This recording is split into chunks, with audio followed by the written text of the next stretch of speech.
in terms of looking at these two accords, the Oslo Accords vis-a-vis this, I mean, the obvious difference is that it's come after such great suffering, such great tragedy, I mean, physical destruction of the Gaza Strip. I mean, you've seen the visuals. Yes. I mean, there is literally nothing standing there, no buildings there.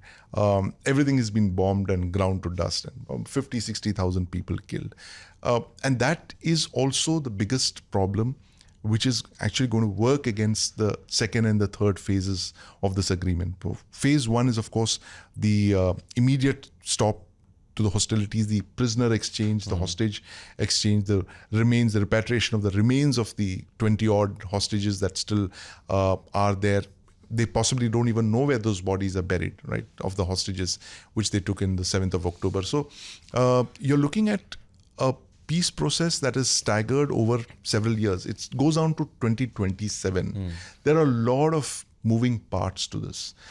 And the thing is that Trump believes that he can oversee this through his presidency. So which is why it is very, cleverly structured.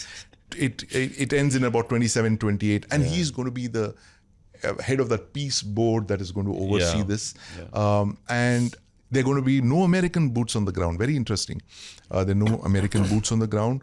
But at the same time, it is going to oversee the reconstruction of the Gaza Strip, this 3-phase plan, without forcing the Palestinians out. And that's a very big thing, because a couple of months back, everyone heard Trump saying, which country was going to take the Palestinians? He was very loudly asking, will Egypt take them? Will some other country take them? Something like that.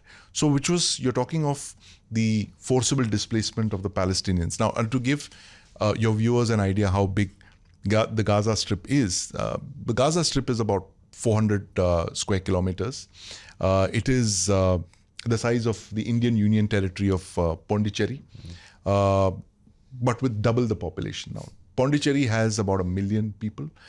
The Gaza Strip has 2 million people. It's one of the most densely populated places on earth. And with this peace plan, this Trump supervised peace plan, you're looking at reconstruction and, all of those funny things he said about it being the Riviera of the, West Asia. And it is a real estate developer's view on how to settle conflict, right? I mean, and the reappearance of Jared Kushner, that was very interesting. When I saw him in that, when the peace deal was being negotiated, was it the 29th of September, around that time? I said, there's something here, because Kushner has vanished in the second Trump presidency. He was nowhere to be seen. And now he's reappeared.